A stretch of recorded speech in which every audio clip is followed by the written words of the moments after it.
عليه وسلم. وخير الأمور عواتمها وشر الأمور محدثاتها وكل محدثة بدعة وكل بدعة ضلالة وكل ضلالة في النار. وبالسند المتصل منا إلى الشيخ الإمام الهمام الحافظ الحجة أمير المؤمنين في الحديث أبي عبد الله محمد بن إسماعيل بن إبراهيم بن المغيرة بن بردسبة الجعفي اليماني البخاري رحمهم الله تعالى. اللهم انفعنا بعلومه وعلومهم أجمعين آمين يا رب العالمين. باب قول الله تعالى: ونضع الموازين القسط ليوم القيامة وأن أعمال بني آدم وقولهم يوزن. وقال مجاهد: القسطاس والعدل بالرومية، ويقال القسط مصدر المقسط وهو العادل، وأما القاسط فهو الجائر.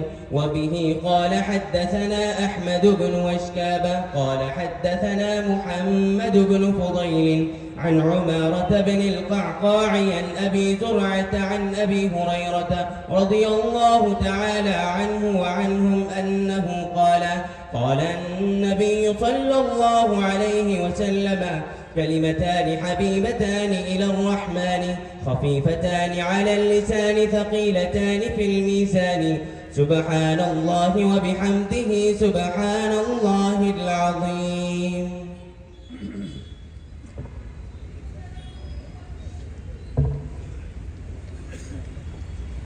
بسم الله الرحمن الرحيم. الحمد لله نحمده ونستعينه ونستغفره ونؤمن به ونتوكل عليه ونعوذ بالله من شرور أنفسنا ومن سيئات أعمالنا. من يهده الله فلا مضل له ومن يضلله فلا هادي له. ونشهد أن لا إله إلا الله وحده لا شريك له. ونشهد أن سيدنا وسندنا وشفيعنا وقائدنا محمدا عبده ورسوله أرسله الله تبارك وتعالى إلى كافة الناس بشيرا ونذيرا وداعيا إليه بإذنه وسراجا منيرا. صلى الله تبارك وتعالى عليه وعلى آله وأصحابه وأزواجه وذرياته وحملة كتابه وعلماء أمته إلى يوم الدين، وبارك وسلم تسليما كثيرا. أما بعد فأعوذ بالله من الشيطان الرجيم. بسم الله الرحمن الرحيم. فأما من ثقلت موازينه فهو في عيشة راضية وأما من خفت موازينه فأمه هاوية وما أدراك ما هي نار حامية. وقال تبارك وتعالى: فأما من أوتي كتابه بيمينه فيقول هاؤم اقرءوا كتابيه. صدق اللہ العظیم. گرامی قدر، معزز، مبجل، موقر حضرات علماء کرام، عزیز طلباء اور بہت پیارے بھائیوں، دوستوں اور بزرگوں، حق تعالی شانہ کا ایک نظام ہے کہ جو چیز انسانوں کی نفع رسانی میں لگ جاتی ہے، انسانوں کی ضرورتوں کو پورا کرتی ہے، اللہ تبارک و تعالی اسے روئے زمین پر طول، لمبا قیام اور مدت مدیدہ عنایت فرماتے ہیں۔ دنیا میں چلت پھرت حرکت کرنے والی تنظیمیں ہوں، ادارے ہوں، شخصیات ہوں یا فکریں ہوں، ان چیزوں کی دو قسمیں ہیں۔ ایک وہ ہوتی ہیں جو مضرت رساں ہوں، جن سے اللہ کی مخلوق کو نقصان پہنچتا ہو۔ اللہ تبارک و تعالی ایسی چیزوں کو بقا نصیب نہیں فرماتے، ان کا نظام ہے۔ فَأَمَّا الزَّبَدُ فَيَذْهَبُ جُفَاءً، اس کے مقابلے میں اللہ کا یہ نظام ہے کہ وَأَمَّا مَا يَنْفَعُ النَّاسِ، جو چیزیں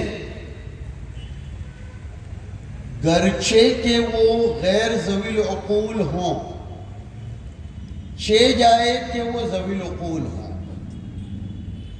فَيَمْكُثُ فِي الْأَرْضِ، عربی زبان میں عام طور پر مکوث کا صلہ فی نہیں آتا، لیکن یہاں حق تعالی شانہ نے فی کا حرف اور کلمہ استعمال فرما کر ایسی چیزوں کے زمین میں اپنی گرفت مضبوط کر لینے کی طرف اشارہ فرمایا۔ اس کو اگر اور ہم سمجھنا چاہتے ہوں تو 13ویں پارے میں سورہ ابراہیم میں ایک آیت کریمہ آئی ہے، کَشَجَرَةٍ طَیِّبَةٍ، کلمہ طیبہ کی مثال دی گئی۔ ہم لوگ محدود ذہنیت کے ہوتے جا رہے ہیں، اصطلاحات شرعیہ کو بھی اور آیات قرآنیہ کو بھی ہم نے اپنی محدود فکر کے نتیجے میں محدود کر رکھا ہے۔ زیادہ تر لوگ بصد معذرت اور معافی کے اس آیت کریمہ میں مثل کلمۃ طیبۃ کشجرۃ طیبۃ میں صرف کلمہ طیبہ یعنی کلمہ شہادت مراد لیتے ہیں، جبکہ جمہور علماء کا یہ فرمانا ہے کہ کلمہ طیبہ سے مراد قرآن کریم کا پیغام، احادیث طیبہ کا مشن، علماء سلف کے کہے ہوئے پند و نصائح، اور امام بخاری رضی اللہ تعالی عنہ اور آپ کی پوری سند ان علماء کرام کے نقل کردہ فرامین اور روایات، اور اسی طرح بعض مفسرین یہ فرماتے ہیں کہ کلمہ طیبہ کے لیے متکلم کلمہ بھی ہونا چاہیے، قائل کلمہ بھی ہوتا ہے۔ یہ ساری چیزیں آپ فضلائے کرام نے پڑھا ہے کہ اذا ثبت الشیء ثبت بلوازمہ، مفتیان کرام اس کو پڑھتے رہتے ہیں، اور ہدایہ جلد 40 میں تو کتاب البیوع میں تقریباً اس اصول فقہ کا اجرا ہوتا ہی رہتا ہے۔ اذا ثبت الشیء ثبت بلوازمہ، تو کلمہ طیبہ اس سے مراد وہ تمام چیزیں ہیں جو ہم نے ذکر کی۔ اللہ عز و جل ارشاد فرماتے ہیں کشجرۃ طیبۃ. اور ہم نے اپنے بڑوں سے سنا کہ شجر یا شجرہ واحد جمع کا فرق ہے. شجرہ یہ صرف شاخ سے وجود نہیں پاتا، صرف جڑوں سے ہی نہیں، ٹہنیوں اور پتوں سے ہی نہیں، کئی چیزوں سے مل کر درخت کا تحقق اور وجود ہوتا ہے. اب فرمایا کلمۃ طیبۃ کشجرۃ طیبۃ. کلمہ طیبہ کا تحقق، چاہے اس سے مراد کلمہ طیبہ یعنی کلمہ شہادت لے لو، مگر یہ کلمہ طیبہ اس کا اکتمال اور اس کی تمامی یہ اس کے لوازمات کے بغیر نہیں ہوتی، اور اس کے لوازمات میں بہت بڑا لازم مدارس عربیہ ہے، علماء اعظام ہیں، اور یہ فضلاء کرام ہیں. ملی جلی گفتگو کروں گا تاکہ درس بھی رہے اور کچھ وعظ و نصیحت بھی ہو جائے. اب تک کی باتیں درسی تھی، اب ذرا ہمارے ان بھائیوں سے بھی کچھ کہنا چاہوں گا. آگے بھی درسی باتیں آئیں گی، لیکن درمیان میں ذرا تفنن کے ناطے جو بہت زیادہ مفید ہو جائے. ہمارے بھائیوں سے کہیں گے کہ کلمہ طیبہ یہ کسی ایک ہی شکل کے ذریعے دنیا میں باقی نہیں رہتا. اس کے جتنے لوازمات ہیں جن کے ذریعے اس کا اکمال اور اتمام دونوں ہوتا ہے. اکمال و اتمام میں فرق ہے. اکمال کہتے ہیں تکمیل الاجزاء کو، اور اتمام کہتے ہیں تکمیل الغایت کو. کسی چیز کے اجزاء مکمل ہو جائیں تو اسے اکمال کہا جاتا ہے، اور کسی چیز کا مقصد اور اس کی غایت منشودہ کا کمال ہو تو اسے اتمام کہا جاتا ہے. یہ ایک لطیف فرق ہے.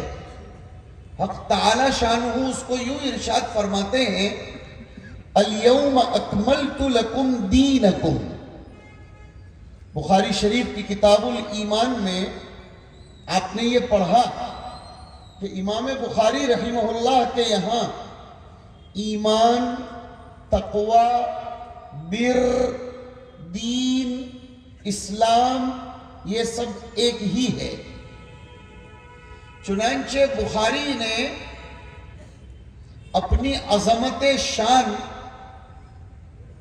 مگر دوسری طرف اپنے دعوے کو مضبوط کرنے کے لیے دین کے ذو اجزاء ہونے کی روایات کو ایمان کے ذو اجزاء پر بھی دال بنایا ہے.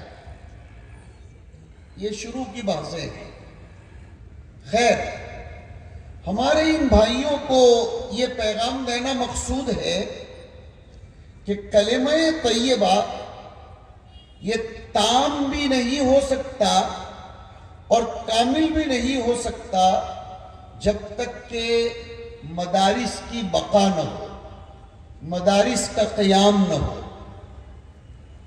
اب آگے کی بات جو میں نے بالکل شروع میں کہی، جب کوئی چیز، کوئی مشن، کوئی تحریک اور کوئی تنظیم اپنی نافعیت کے جذبات کے ساتھ اٹھ کھڑی ہوتی ہے تو اصلها ثابت وفرعها فی السماء. عجیب آیت کریمہ ہے. اصلها ثابت، اصل اس میں تزلزل نہیں ہونا چاہیے. اصل میں تزلزل نہیں ہونا چاہیے. فرق یہ سماع میں پھیلتی ہے اور شجرہ کا لفظ آیا. شجرہ اس کی ٹہنیاں دائیں بائیں مشرق و مغرب شمال و جنوب اوپر نیچے پھیلتی ہیں لیکن وہ ایک دوسرے سے متناقض نہیں ہوتی. ایک اچھی بات کی طرف ذہن چلا گیا. درخت کی ٹہنیاں دائیں بائیں پھیلتی تو ہیں لیکن وہ ایک دوسرے سے تضاد اختیار نہیں کرتی, ٹکراؤ پیدا نہیں کرتی. خدا بھلا کرے ہمارے سلف کا کہ انہوں نے صحابہ کرام کے اختلاف کو مشاجرات صحابہ سے تعبیر فرمایا, منازعات صحابہ سے تعبیر نہیں فرمایا. اس لیے کہ وہ ایک ہی درخت کی ٹہنیاں تھیں اور جڑ ان کی وہ نسل تھی, جڑ ان کی وہ مزاج نبوت, اصلها ثابت. ایک بڑی اچھی بات یہاں سے یہ بھی کہی جا سکتی ہے ان تنگ نظروں کے لیے جو ٹس سے مس ہونے دینا نہیں چاہتے مدرسے کے نظام کو, مدرسے کے نصاب کو اور علماء کرام کی محنتوں میں ذرہ برابر بھی اپ ڈیٹ ہونے دینا نہیں چاہتے. ان کے لیے ایک بہت بڑا پیغام ہے, ہماری اصل تو ثابت ہے, اصلها ثابت. کتاب و سنت سے ہم نہیں ہٹتے الحمدللہ, لیکن دین کسی بھی جدت کا منکر ہو ایسا نہیں ہے. وہ جدت جو نافعیت کی شان لیے ہوئے ہو اور مزاج نبوت سے ٹکراتی نہ ہو, اس جدت کو تو خود حضور نے بھی اختیار فرمایا. چھوٹی سی دلیل کہہ کر آگے بڑھتے ہیں. مکہ اور مکہ مکرمہ میں رہنے والے عربوں کو کبھی بھی جنگ کے موقع پر خندق کھودنے والے آلے سے یا اس طریقہ کار سے سابقہ نہیں پڑا تھا. ان کے یہاں جنگ کی ایک مخصوص شکل و صورت تھی, لیکن سیدنا سلمان فارسی رضی اللہ تعالیٰ عنہ نے غزوہ خندق کے موقع پر, جس کا ایک نام غزوہ احزاب بھی ہے, یہ جو یونین طاقتیں کبھی اسلام پر حملہ آور ہوتی ہیں تو اس سے گھبرانے کی ضرورت نہیں, ایسی ہی یونین طاقتیں غزوہ احزاب میں جمع ہوئی تھی. اور گلوبلائزیشن کے تحت, جغرافیائی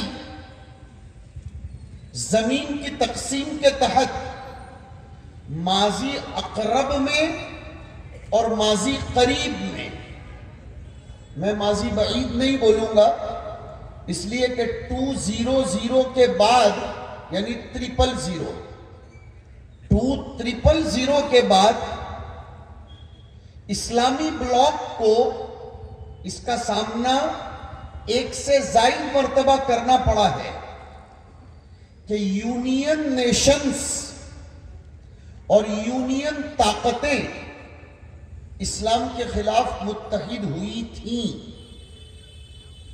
قرآن کریم نے 21ویں پارے میں اس کی منظر کشی کی ہے. اذ جاؤکم من فوقکم ومن اسفل منکم, اور بشری تقاضے کے تحت وَإِذْ زَاغَتِ الْأَبْصَارِ, اور ابتلاء و امتحان کے تحت وَبَلَغَتِ الْقُلُوبُ الْحَنَاجِرَ. یہ 2 جملوں میں بہت کچھ کہہ دیا. طلبہ سمجھ گئے کہ ہم نے صحابہ کرام کی جو کیفیت بیان فرمائی گئی ہے اس کے پیچھے مقصد کیا تھا کہہ دیا.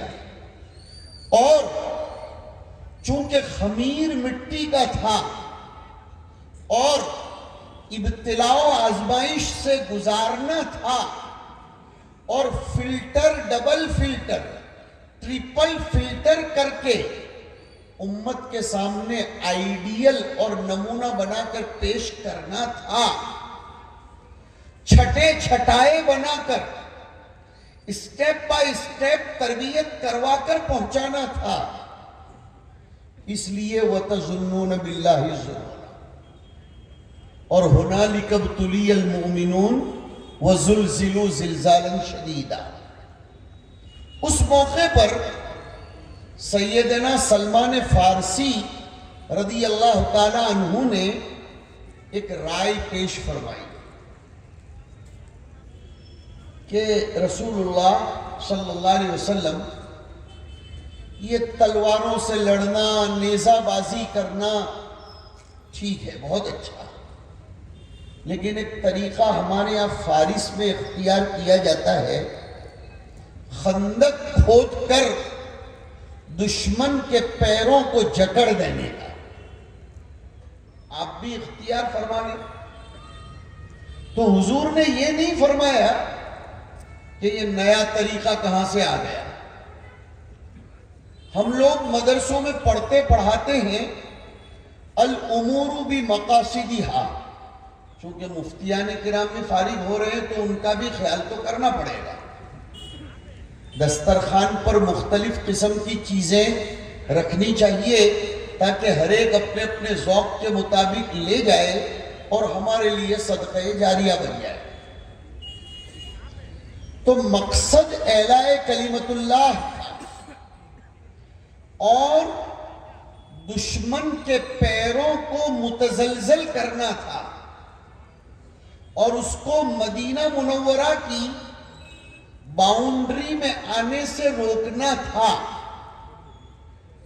شکل چاہے جون سی اختیار کر لی جائے، بس روح شریعت سے تصادم نہیں ہونا چاہیے. ہمارے فضلاء یہ سبق لے کر جائیں کہ کوئی بھی ماڈرن طریقہ،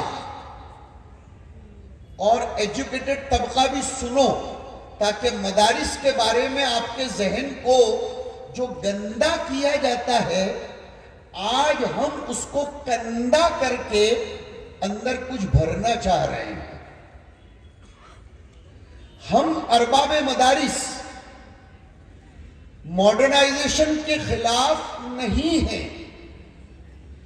ہر وہ نئی تدبیر، ہر وہ نیا طریقہ جو روح شریعت کو پامال نہ کرے اور جو مزاج نبوت سے ٹکراتا نہ ہو اور جو دین کی بنیادوں کو کھوکھلا نہ کرے اور جمہور سلف امت سے انحراف فکری کا باعث نہ بنے، ایسا ہر طریقہ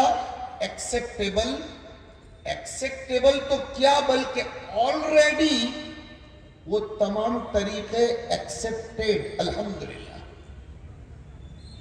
حضور صلی اللہ علیہ وسلم نے اختیار فرمایا، خندق کھودی گئی اور اس میں مشن نبوی کو کامیابی ملی. خیر، بات یہ چل رہی تھی کہ اصلها ثابت وفرعها فی السماء. آج آتے آتے راستے میں ہمیں ہمارے عزیز فاضل نے بتایا کہ یہاں ایک بہت بڑا مدرسہ ہے حضرت، جو مفتی عبدالرزاق صاحب رحمۃ اللہ علیہ کا قائم کردہ ہے. اندور سے بھوپال کے درمیان آتے آتے ہمارے اس فاضل نے ہمیں بتایا. اس وقت مجھے یاد آیا کہ اصلها ثابت فی ترجمہ والی مسجد. وفرعها، اور ابھی ہمارے تلامذہ بتا رہے تھے کہ اس ادارے کے تحت کئی مکاتب، کئی مدارس، کئی مشنز. کیوں؟ آج میں اس کی وجہ بیان کرنا چاہتا ہوں اور درس پر بھی آؤں گا. حضرت مفتی صاحب رحمت اللہ علیہ کے باب میں یہ تو ہر سال سنایا جاتا ہے کہ وہ بطل الحریت تھے اور یہ اور وہ وغیرہ وغیرہ، لیکن ایک آیت کریمہ سامنے آ رہی ہے، لَمَسْجِدٌ أُسِّسَ عَلَى التَّقْوَى مِنْ أَوَّلِ يَوْمٍ أَحَقُّ أَن تَقُومَ فِيهِ مکان. لیکن اکیلا مکان مقدس ہو تو مشن کامیاب نہیں ہوتا جب تک کہ مکین بھی مقدس نہ ہو. آگے فرمایا فیہ رجال یحبون ان یتطہروا. اور ایک بہت اچھے مفسر گزرے ہیں دمشق کے، ابن کثیر نہیں، جمال الدین قاسمی، اور قاسمی خاندان کی طرف نسبت ہے ان کی شاندار تفسیر ہے محاسن التأویل. اس میں انہوں نے لکھا ہے کہ حضرت ابراہیم اور اسماعیل، بہت کام کی بات، علیہم السلام نے کعبۃ اللہ کی بنیادوں کو اٹھایا. اذ یرفع ابراہیم القواعد. یہاں بھی ہماری وہ بات جڑے گی انشاءاللہ کہ اذ یرفع، طلبہ کو انشاءاللہ اس میں حظ نصیب ہوگا علم کا. ابراہیم و اسماعیل نے کعبۃ اللہ کی بنیادوں کی حد بندی نہیں کی تھی، حد بندی تو اللہ نے فرما دی تھی، اصلها ثابت. حد بندی اللہ نے فرما دی تھی کہ کعبہ اتنا ہی رہے گا، چوکور رہے گا، وہ گول نہیں ہوگا.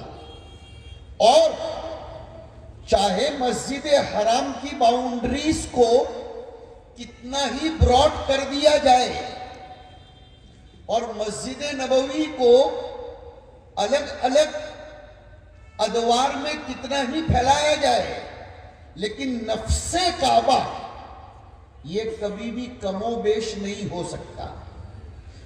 دیواروں کو گرچہ بڑھایا نہ جاتا ہو، لیکن حتیم کا حکم تو وہی ہے جو کعبہ کا ہے. پتہ چلا کہ کعبہ کی باؤنڈری کو کم بھی نہیں کیا جا سکتا اور بڑھایا بھی نہیں جا سکتا. تعبد کی شان ہے اس میں، تعبد کی. خیر وہ ایک الگ بحث ہے جس میں پھر علامہ انور شاہ کشمیری رحمت اللہ علیہ کی طرف آپ کو لے جانا پڑے گا، مگر ابھی اس کا موقع نہیں ہے. جب کعبۃ اللہ کی بنیادوں کو اٹھا رہے تھے، قرآن کریم کے لفظ پر غور فرمائیں، وَإِذْ يَرْفَعُ، یبنی نہیں ہے، یؤسس نہیں ہے، یحفر نہیں ہے، یرفع. پتہ چلا نفس بنیاد تو اصلها ثابت. جب ابراہیم و اسماعیل نے کعبۃ اللہ کی بنیادوں کو اٹھایا تو ایک دعا فرمائی تھی، وہ مجھے خاص طور پر توجہ دلانی ہے. اے اللہ، یہ مکان تو بنا دیا، لیکن یہ مکان بغیر مکین کے آباد کیسے رہے گا؟ یہ بغیر مکین کے آباد کیسے ہوگا؟ اس لیے اس موقع پر اس امت کو مانگا گیا تھا. اور تکوینی طور پر بہت زیادہ توجہ دیں، تکوینی طور پر سسٹم آف آلمائٹی اللہ کے تحت حضرت ابراہیم کی زبان پر وَمِن ذُرِّيَّتِنَا، وَمِن ذُرِّيَّتِي نہیں، اس لیے کہ ذریتی اگر واحد ہوتا تو قریب کی ذریت آتی، لیکن ذریتی نہ، اسٹیپ بائی اسٹیپ نیچے تک چلے جاؤ تو اے اللہ ایک امت پیدا فرما دینا جو امت اس گھر کو سدا آباد رکھے۔ آج کل جو عمرے کی ٹورز بڑھتی جا رہی ہیں اور عمرہ خوب ہو رہا ہے اور حج کے لیے لوگ تڑپ رہے ہیں، یہ ابراہیمی دعاؤں کا اثر ہے جو کعبۃ اللہ کی بقا، اس کے تحفظ اور اس کی آبادی کے لیے کی گئی تھی۔ پتہ چلا کہ مفتی صاحب کا اور دیگر اکابرین امت کا وعلی رأسہم فضیلت شیخنا الامام الحجہ القاسم النانوتوی رحمہ اللہ تبارک و تعالی، ان کا کسی مکان کی بنیاد رکھنے کے بعد ضرور دعا کرنا پایا گیا ہوگا، جس کے نتیجے میں لاکھ طوفان آئیں، چاہے فکری طوفان ہو، مادی ہو، سلاحی ہو، میڈیائی طوفان ہو، لیکن اصلها ثابت وفرعها فی السماء۔ سبحان اللہ، سبحان اللہ۔ دارالعلوم دیوبند کے دارالحدیث میں اس وقت ابھی ماضی قریب میں ہمارے برادر محترم نے ضیافت بھی فرمائی اور ہمیں لے جا کر وہاں کا دارالامتحان بتایا، اللہ ان کو جزائے خیر دے اور اس محبت کو سرمایہ سعادت بنائے۔ 1000 سے زائد طلبہ دارالحدیث میں پڑھ رہے ہیں، اور دیوبند کی سرزمین پر دیگر مدارس کی اگر گنتی کریں اور اس میں جڑتے جڑتے انہی حضرت مدنی رحمت اللہ علیہ سے اس سرزمین کے لیے ہوئی فکروں کو بھوپال میں پھیلانے والے انفاس قدسیہ کے حاملین میں سے ایک مفتی عبدالرزاق صاحب رحمت اللہ علیہ تھے۔ وہ کیا بات تھی؟ مفتی صاحب کے انتقال کو برسہ برس ہو گئے، آدمی اپنے باپ کے نام پر کب تک چلتا رہے گا؟ لیکن نہیں، وہ نام ہی چھوڑ کر نہیں گئے۔ میں ہٹ نہیں رہا ہوں اس شروع والے مضمون سے کہ وَأَمَّا مَا يَنْفَعُ النَّاسِ فَيَمْكُثُ فِي الْأَرْضِ۔ اس ادارے نے اپنی نافعیت تسلیم کروائی، جس کے نتیجے میں آج لقو دق مجمع ماشاءاللہ علماء، عوام، ایجوکیٹڈ طبقہ سب کے سب اس مدرسے کی طرف جو کشاں کشاں آیا ہوا ہے، وہ وَأَمَّا مَا يَنْفَعُ النَّاسِ کی زندہ تصویر ہے۔ اللہ اس کو خوب پروان چڑھائے، آمین آمین۔ یہ صرف مقدمت الکلام نہیں تھا، اس میں بہت ساری باتیں آ گئی۔ وہ یہ نہ کہے کہ مفتی صاحب نے اب تک مقدمہ ہی چلایا، نہیں، ایسا نہیں، اس میں کافی ساری باتیں میرے آپ کے کام کی آ گئی۔ اب ہمارے مخاطبین سے ہمیں اور ایک بات عرض کرنا ہے، میں کہہ گیا ملا جلا کلام ہوگا۔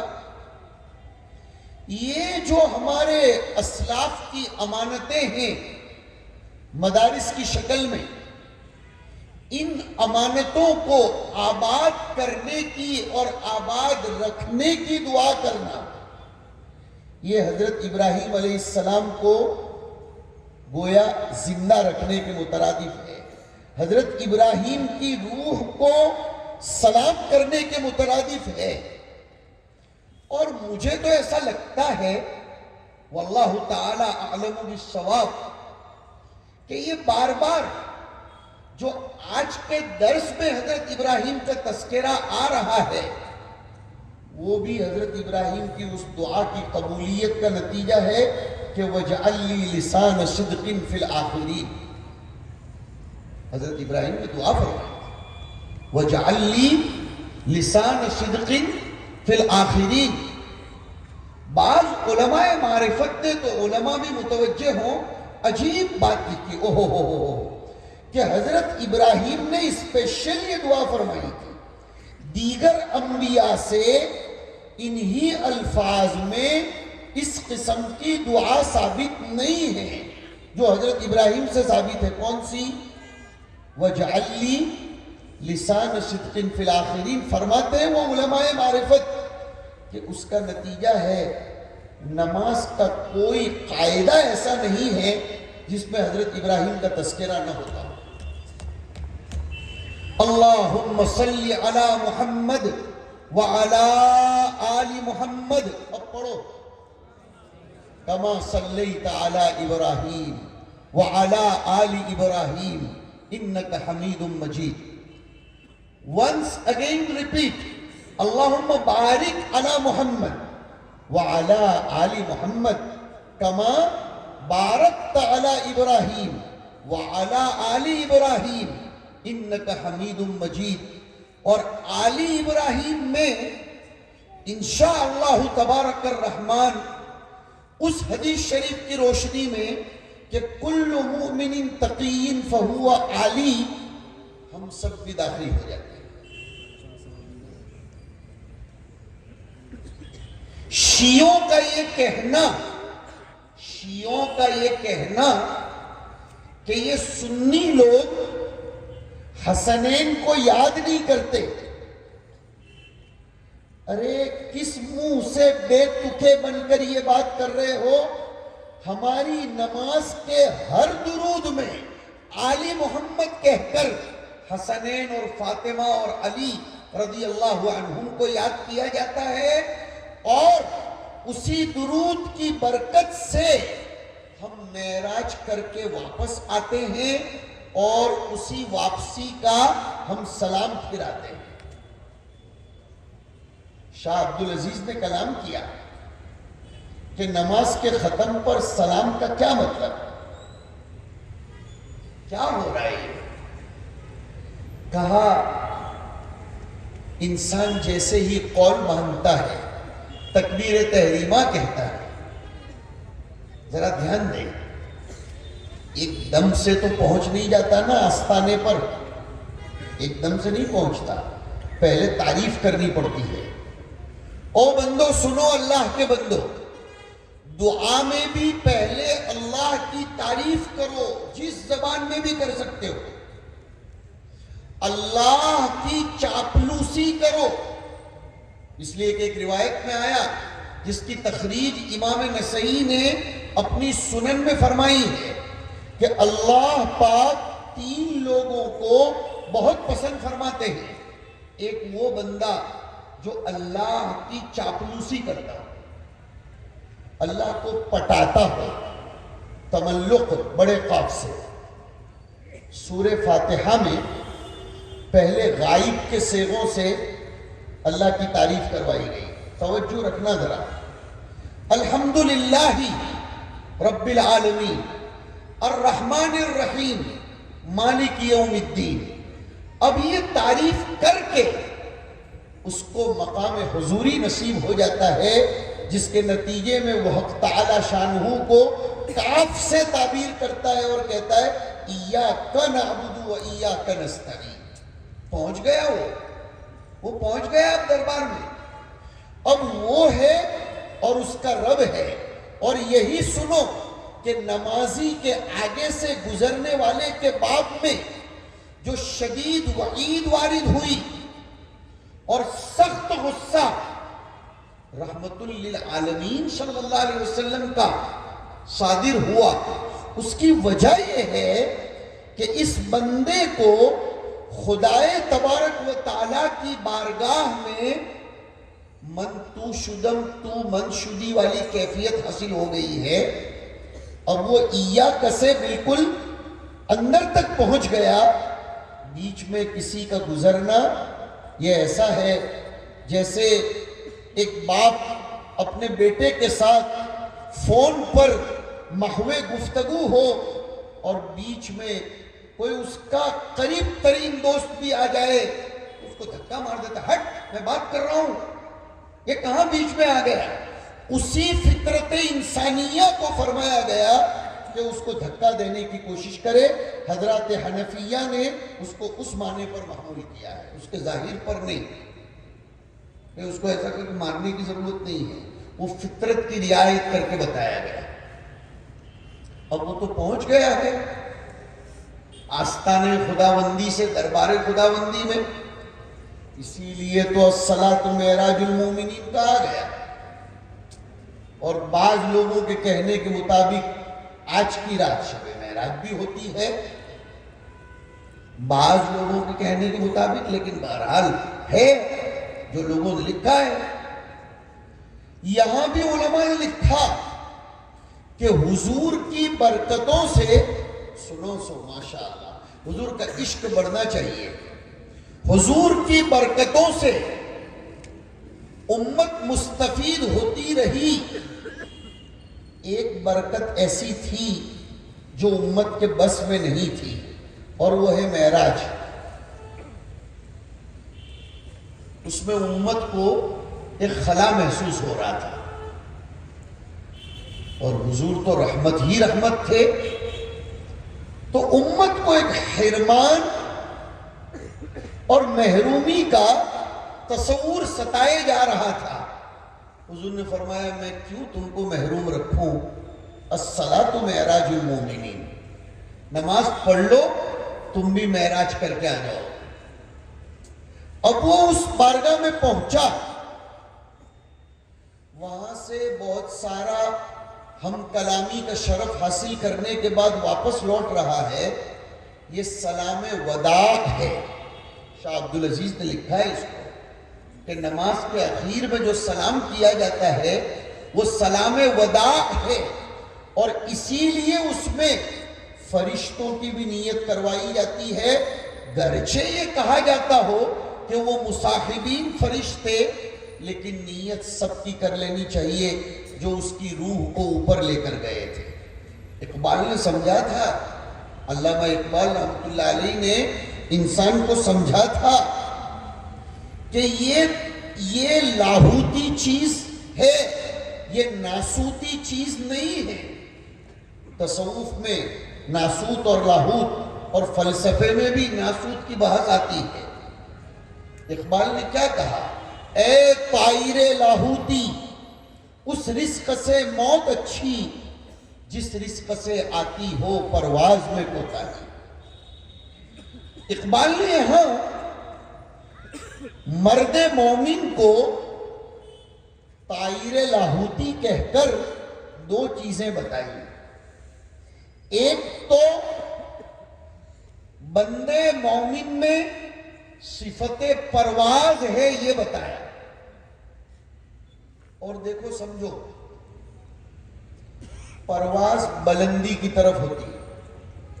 ایک دقیق بات بتاتا ہوں, زمین محل فساد ہے, اور عالم بالا جتنا اوپر چلتے چلے جاؤ یہ محل صلاح ہے.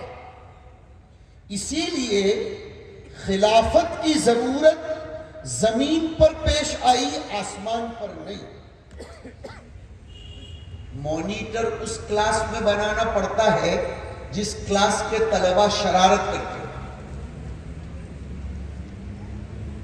تو اللہ تبارک و تعالیٰ کو روئے زمین پر جو خلافت کا نظام قائم کرنا پڑا وہ اس لیے کہ یہاں شرارتیں, آسمان پر نہیں. عجیب بات لکھی ہے امام رازی نے, بہت عجیب بات لکھی. تمام جانوروں میں پرندے کا گوشت سب سے زیادہ لذیذ. کیوں؟ انسانوں کو اس سے سبق لینا چاہیے. پرندے کا گوشت سب سے زیادہ لذیذ کیوں؟ کیا وجہ لکھی ہے؟ فرمایا پرندہ عالم بالا سے زیادہ قریب ہے, اور ایٹماسفیئر, اطراف و جوانب کا اثر یہ اشیاء پر بھی پڑتا ہے. یہ عالم بالا سے زیادہ قریب, تو اس عالم بالا کی معنویت, اس کی صلاح و فلاح اور اس کے تقوی کا اثر یہ اس پرندے کے گوشت پر بھی پڑتا ہے. اس کو ایک مثال دے کر سمجھاؤں, حسی مثال جو مبنی بر حقیقت ہے. رمضان شریف میں افطار کے وقت بھجیوں کا ذائقہ الگ ہوتا ہے اور رمضان گزرتے ہی اس کا ذائقہ الگ ہوتا ہے. Is it or no? Is it or no? Yes. Yes. شربت کی مثال نہیں دی, ورنہ کوئی یہ کہہ دیتا, میں غلط نہیں کہہ رہا ہوں, یہ انفعالی بات نہیں کر رہا ہوں اور نہ ہماری عادت ہے, اسی لیے ہماری مولانا سے دوستی ہے.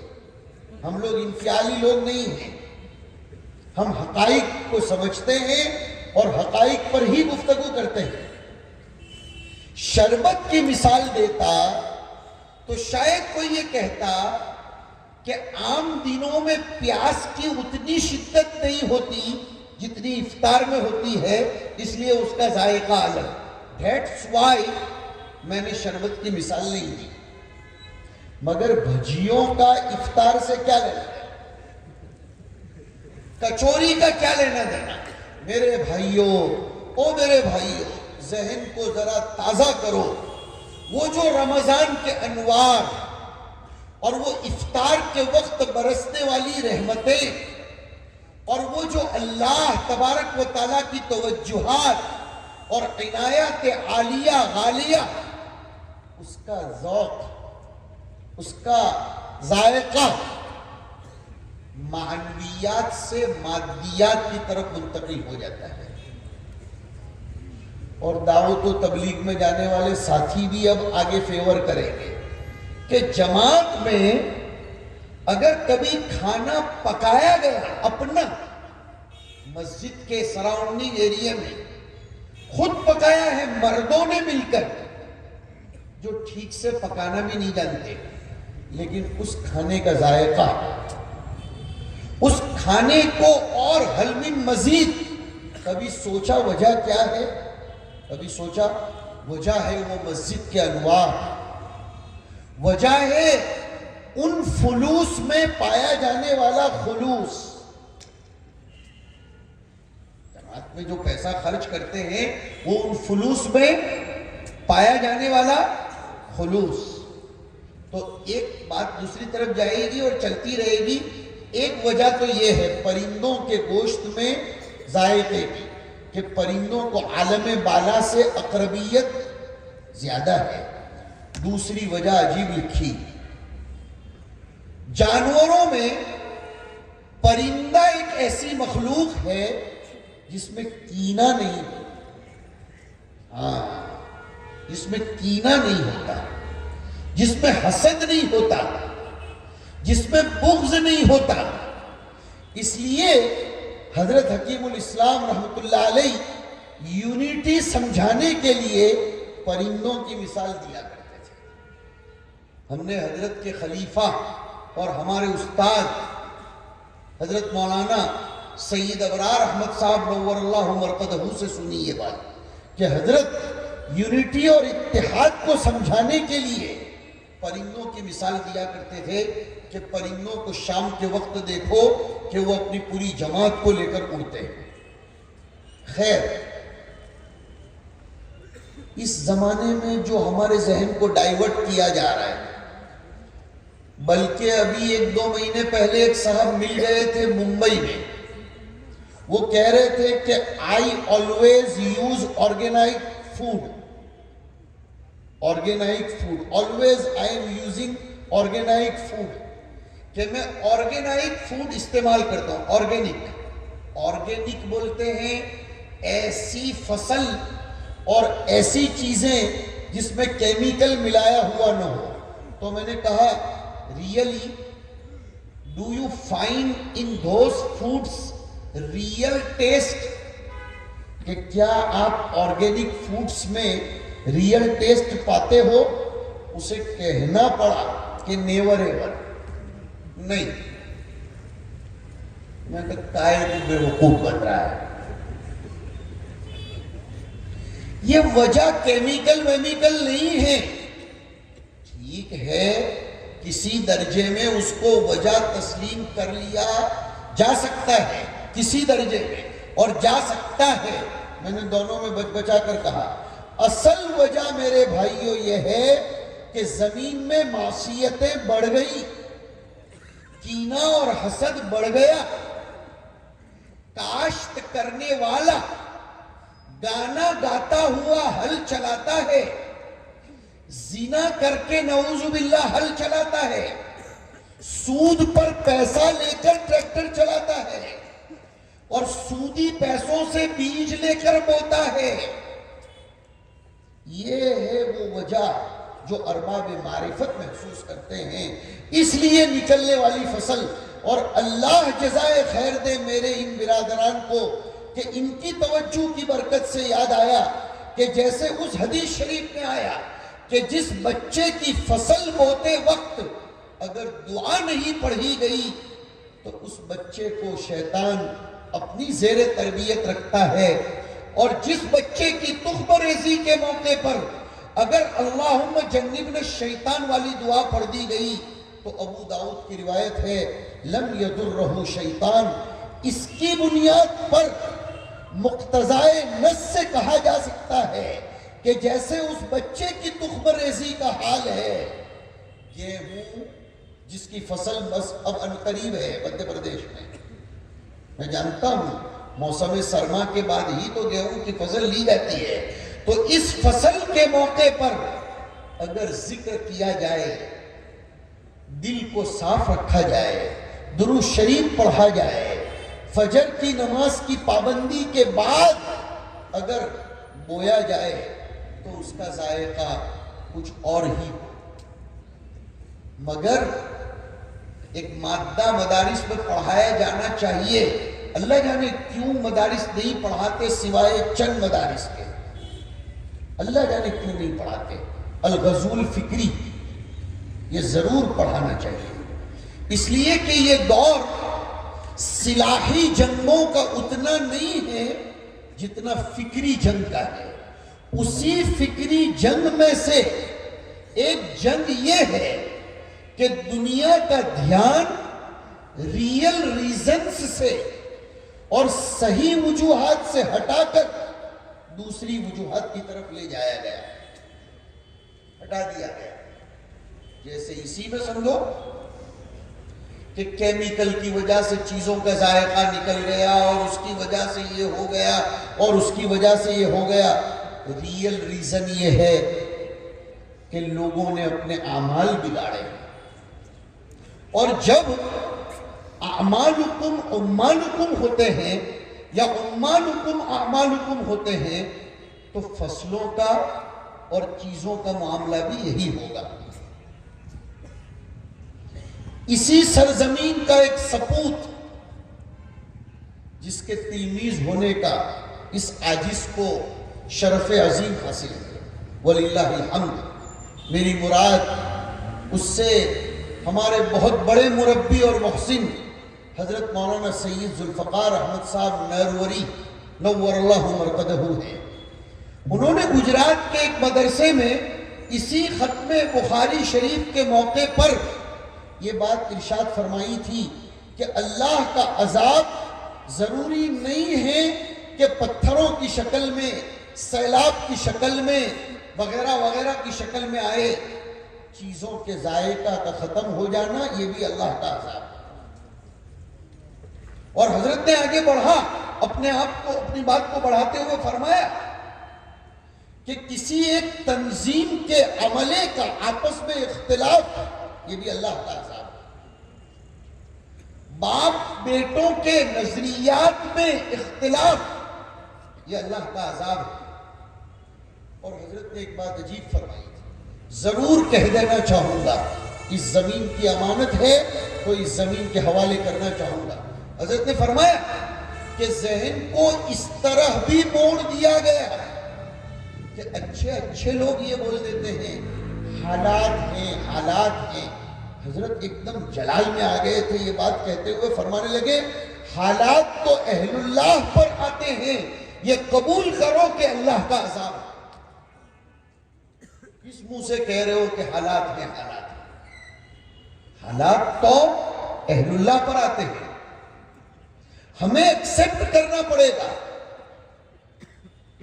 اور اس کے لیے مضبوط ترین دلیل، مضبوط ترین کتاب سے کہ ہماری کمزوریاں، ہماری پسپائی، ہماری شکست، چاہے فائننشیلی ہو، سوشلی ہو، اکونومیکلی ہو یا پولیٹیکلی ہو، کسی بھی اعتبار کی کمزوری، اس کی وجہ کسی اور پر نہیں ڈالی جائے گی۔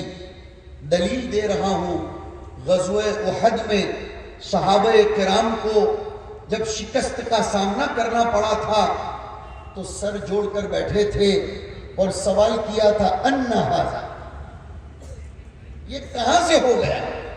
صاحب جلالین نے لکھا وہاں ای من این لنا ھذا الخذلان، کہ یہ پستی کیسے ہوئی؟ واہ رے قرآن تیرا انداز تربیت، ان ھذا، جواب میں قرآن کریم نے تربیت فرمائی، ہوا من عند انفسک،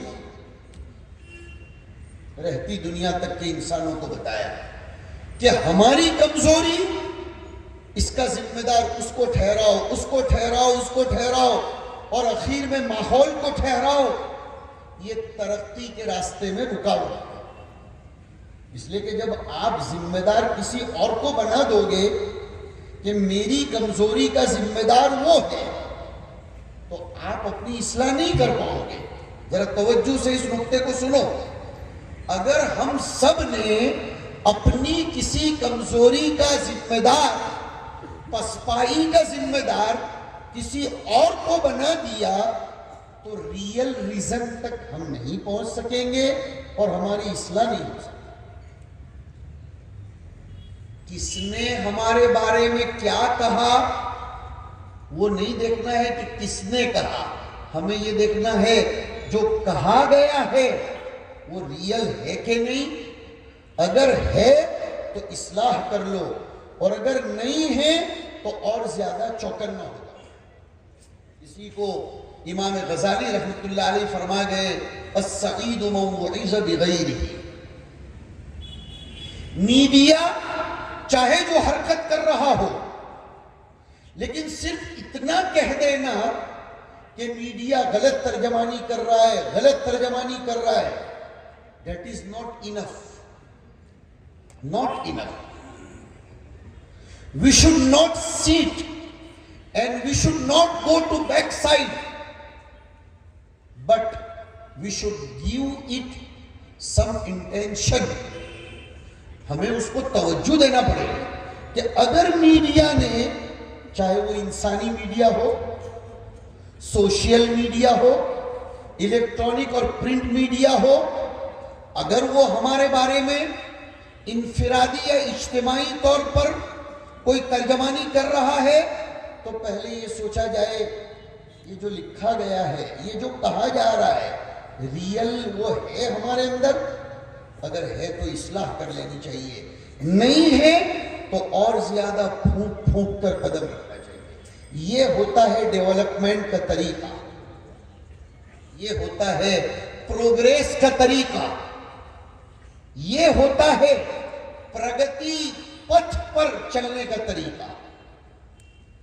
بات چل رہی تھی وَأَمَّا مَا يَنْفَعُ النَّاسَ پر سے، اور اسی پر تقریباً یہ تو 1 گھنٹہ ہونے جا رہا ہے۔ ہم درس پر تو آ ہی نہیں پائے، لیکن زیادہ وقت نہیں لیں گے انشاءاللہ۔ جہاں تک ختم بخاری شریف کا معاملہ ہے، کچھ لوگوں کو اس پر بھی کلام ہوتا ہے، جنہیں کام نہ کرنا ہو انہیں باتونی بننے سے مطلب نہیں، کہتے یہ ختم بخاری شریف آیا کہاں سے؟ ہم نے اس کی تحقیق کی، وللہ الحمد۔ ابن حجر اسقلانی رحمۃ اللہ علیہ نے خود بخاری شریف کے ختم پر ایک تقریب کا انعقاد فرمایا، اور ایک شارح بخاری ہیں علامہ قسطلانی، جن کی شرح کا نام ہے ارشاد الساری، انہوں نے بھی جب اپنی شرح کو مکمل فرمایا تو اس ختم پر ایک عظیم الشان تقریب کا انعقاد فرمایا۔ ہاں ہم مانتے ہیں بدعت نہ ہو، رسوم نہ ہو، اس کو لازم نہ سمجھا جائے، لیکن بہرحال ختم یہ ہمارے بزرگوں سے ثابت ہے۔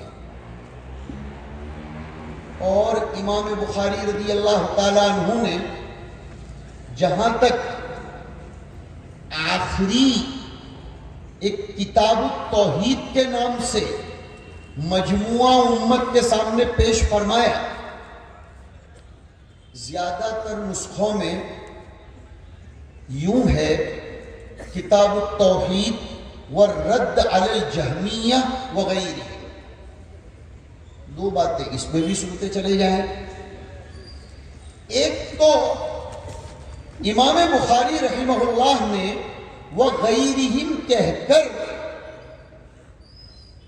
ہمارے افتاء سے فارغ ہونے والے طلبہ خاص سنیں، وغیرہم کہہ کر بتا دیا کہ نصوص شریعت کسی خاص جماعت یا فرقے کے لیے نہیں ہوتی، جو بھی ان کے ہم مزاج ہوں گے ان پر وہ نصوص شریعت لاگو ہوں گی۔ جس کو عربی چہارم میں یا کم از کم الفوز الکبیر میں تو آپ نے پڑھا ہوگا، العبرۃ بعموم اللفظ لا بخصوص السبب۔ دیکھو ایک بات سمجھو، فرقوں کے بانی ختم ہو جاتے ہیں لیکن فرقے کبھی ختم نہیں ہوتے، وہ نت نئے انداز میں پیدا ہوتے ہی رہتے۔ یہ جہمیہ، معتزلہ، ہمارے طلبہ کبھی کبھی کامنٹ بھی کرتے ہیں شروع سال میں کہ یار یہ جماعتیں ہیں نہیں، اور حضرت روز بولتے ہیں کہ معتزلہ کر رہے ہیں، معتزلہ کر رہے ہیں۔ ارے آپ ایسے سمجھتے ہیں کہ ہیں نہیں۔ معتزلہ کی بنیاد جو حسامی شریف کی ایک فصل میں صاحب حسامی نے بھی بیان فرمائی ہے، نقل و عقل۔ معتزلہ یہ نقل پر عقل کو ترجیح دیتے ہیں اور وہ عقل ہی عقل پر چلتے ہیں۔ ہمارے اس دور میں ہے، میں نام نہیں لوں گا مصلحت کی وجہ سے، کچھ فرقے ہیں ایسے کہ جو کہتے ہیں سمجھ میں آئے گا تو مانیں گے، نہیں آئے گا تو اس کو چھوڑ دیں گے۔ معتزلہ سے بھی بدتر ہے۔ اب آپ بولو گے حضرت ایسے کیسے کہہ رہے ہیں معتزلہ سے بدتر؟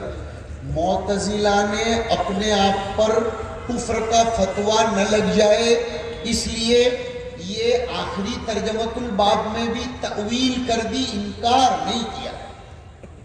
اب سامنے والے بھی سنتے چلے جائیں، آج کل کفر کے کارخانے ہو گئے، کفر کے چھاپخانے بن گئے۔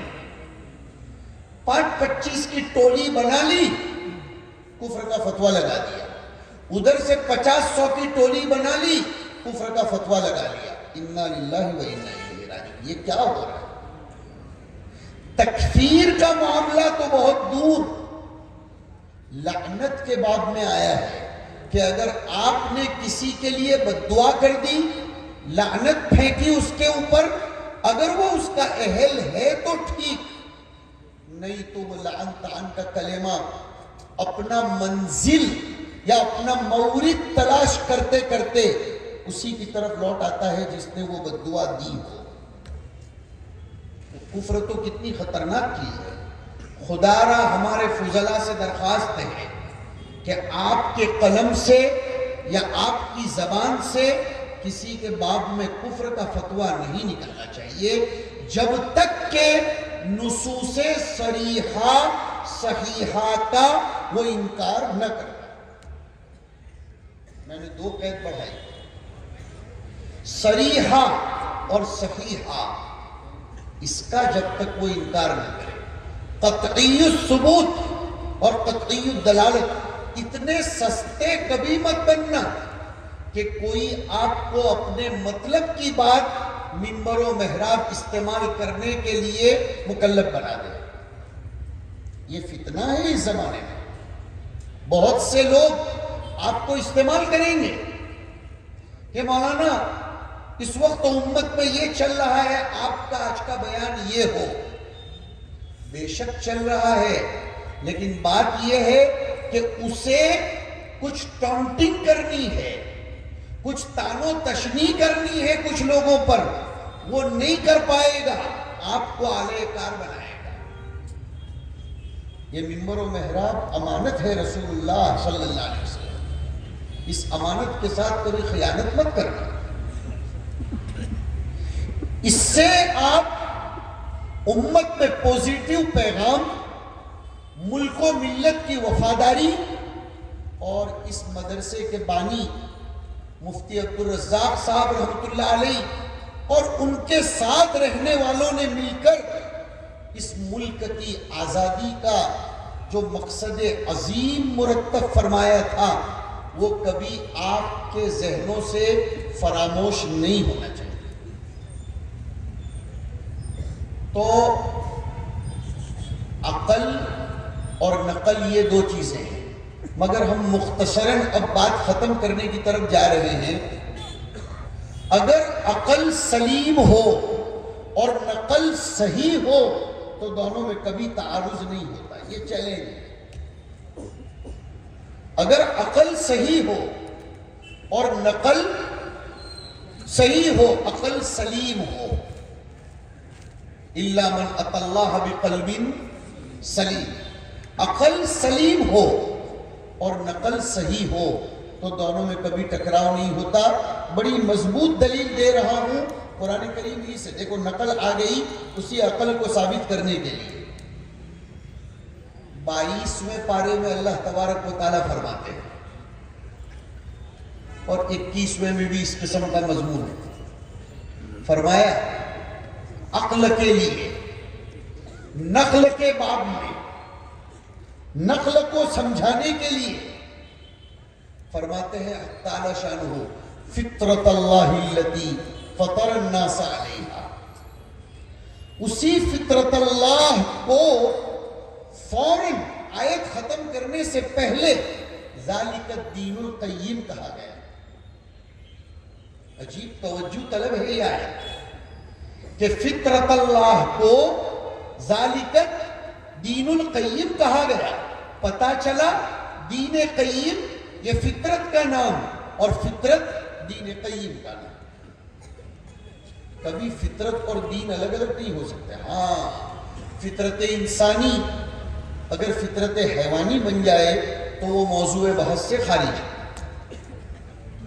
امام بخاری رحمۃ اللہ علیہ نے آخری کتاب التوحید اور الرد علی الجہمیہ لا کر فضلاء کو اور تمام سننے والوں کو یہ کہا کہ جیسے میں نے احادیث طیبہ کے جمع کرنے پر اکتفا نہیں کیا بلکہ زمانے میں جس قسم کے فتنے بھی رونما ہوتے رہے میرے زمانے میں نے ان فتنوں کا قلاقمہ کیا، سر کو بھی کی۔ میری کتاب کے پڑھنے پڑھانے والوں تمہاری بھی ذمہ داری ہے۔ تو آؤ مدھیہ پردیش کی زمین پر بیٹھ کر ایک پیغام بطور امانت کے اور کہتا چلوں۔ یہاں کے دیہی علاقوں میں شکیلیت بڑی زور و شور سے اپنے قدم جما رہی ہے۔ بخاری کے زمانے میں الرد علی الجہمیت تھا، آپ کے زمانے میں الرد علی الشکیلیت یہ آپ کی ذمہ داری ہوگی، تب جا کر آپ بخاری کے سپوت کہلائیں گے، اور تب جا کر آپ کو حق ہوگا کہ آپ وبہ قال حدثنا کہہ کر 26 یا 27 واسطوں سے نبی اکرم صلی اللہ علیہ وسلم کے شاگرد بن گئے۔ یہ بیچ میں اور ایک لفظ آ گیا،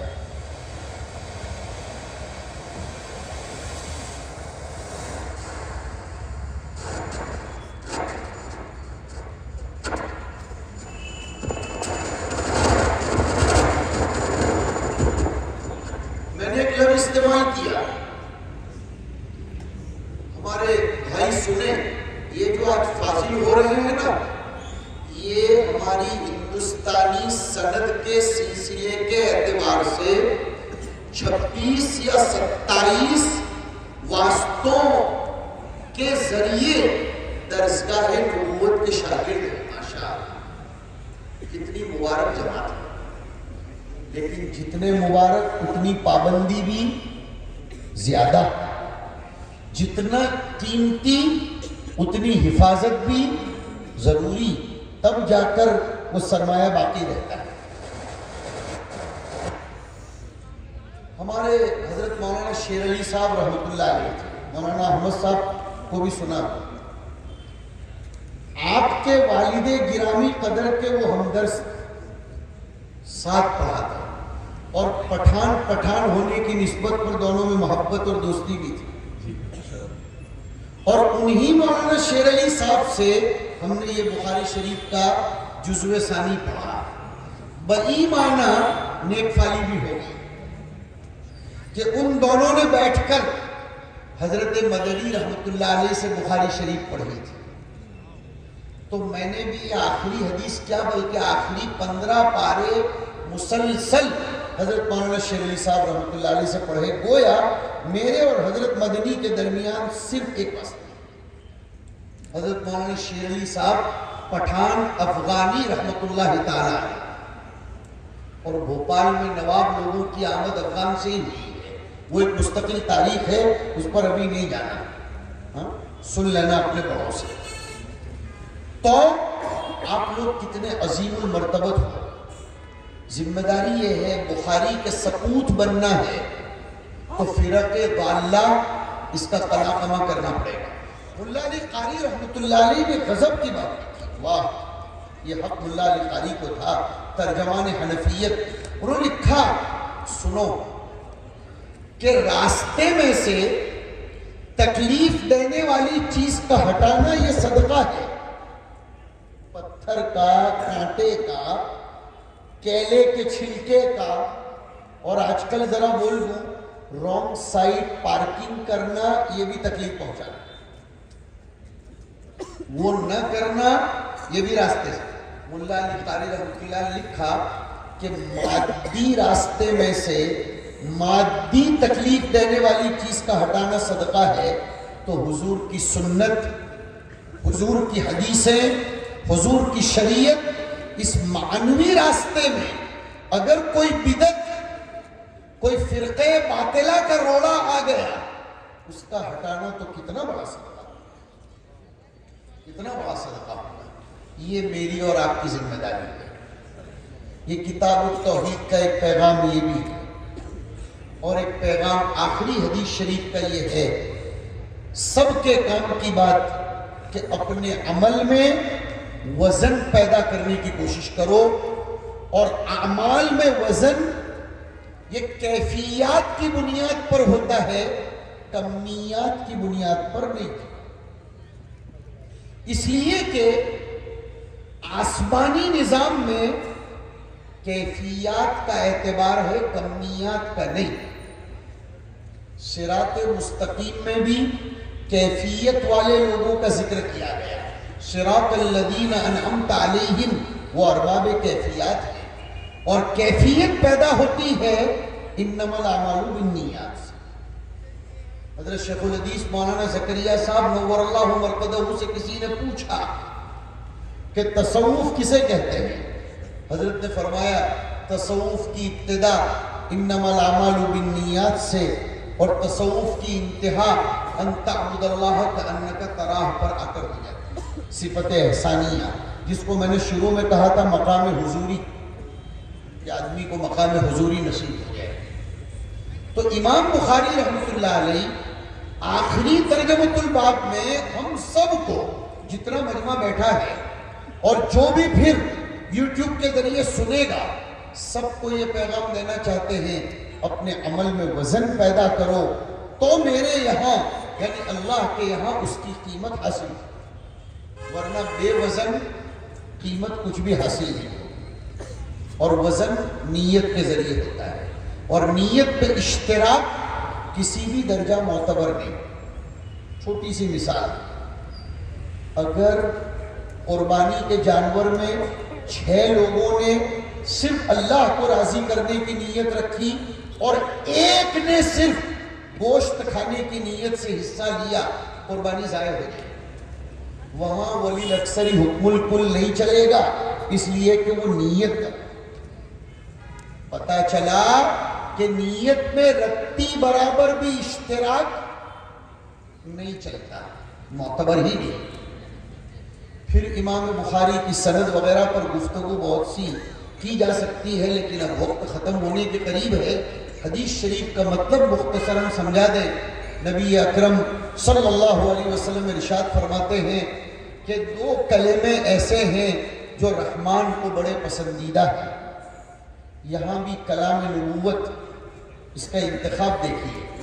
ساری صفتیں بعد میں کہ زبان پر ہلکے پھلکے، میزان میں وزندار وغیرہ، لیکن پہلی بات فرمائی رحمان کو بڑے محبوب۔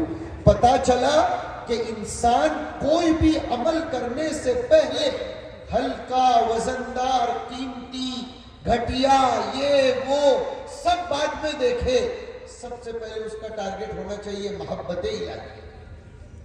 سب سے پہلا اس کا ٹارگٹ کہ اللہ کو یہ محبوب ہے، بس خلاص۔ کسی موقع پر جھوٹ بولنا اللہ کو پسند ہو، جیسے بیوی کی دل جوئی کے لیے، دشمنوں کے دلوں میں رعب پیدا کرنے کے لیے، 2 لوگوں میں صلح پیدا کرنے کے لیے۔ آج کل عجیب ماحول بن گیا میرے بھائیوں کہ دشمنی پیدا کرنے کے طریقے بڑھتے چلے جا رہے ہیں، اور کہہ رہے ہیں اس نے جتنا مجھے آپ کے بارے میں بولا تھا میں اتنا ہی کہہ رہا ہوں۔ ارے اتنا کہنا بھی حرام ہے، الامور بمقاصدها، حرام ہے۔ اگر میں نے آپ کو ٹرو عبارت ٹو عبارت ان کے بارے میں جو بات کہی، اگر اس کے کہنے سے ہم 2 میں دشمنی پیدا ہو رہی ہے، حرام ہے آپ کے لیے جھوٹ بولنا۔ وہاں آپ ان کے سامنے جھوٹ بولیں گے، سچ بولنا حرام ہے، جھوٹ بولنا صدقے کا سبب۔ کیوں؟ اللہ راضی ہو جاتے ہیں ایسے جھوٹ سے۔ پتا چلا او میرے بھائیوں سبق لیتے جاؤ، اللہ کی محبت یہ بندے مومن کا آخری ٹارگٹ۔ قرآن کہتا ہے وَرِضْوَانٌ مِّنَ اللَّهِ اکبر، اکبر تو کہا لیکن عجیب تاکیدی انداز میں فرمایا ذالک، وہ ذالک کہا اس لیے کہ اس کو پانا اتنا آسان نہیں ہے، وہ بہت دور کی بات ہے رضوان الہیہ کو پانا، اس لیے وہاں ذالک کہا، ہذا نہیں کہا۔ وہاں ذالک اس لیے کہا کہ یہ رضوان من اللہ کا پانا یہ اتنا، جیسے ذالک الکتاب لا ریب فیہ، ویسے یہاں بھی ذالک هو الفوز العظیم، یہ ہے اصل کامیابی۔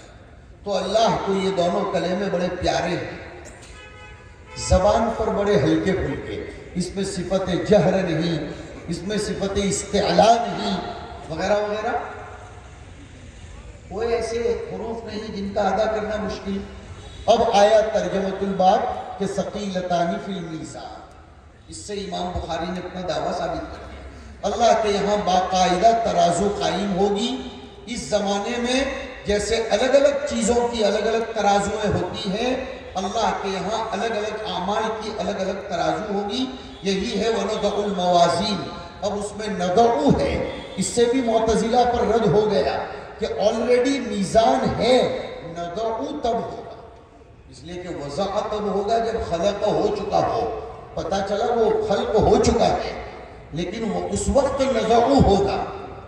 یہ 2 کلمے اللہ کو بڑے پیارے، زبان پر بڑے ہلکے پھلکے اور میزان میں بڑے وزندار، سب مل کر پڑھیں گے سبحان اللہ و بحمدہ سبحان اللہ العظیم، سبحان اللہ و بحمدہ سبحان اللہ العظیم، سبحان اللہ و بحمدہ سبحان اللہ العظیم۔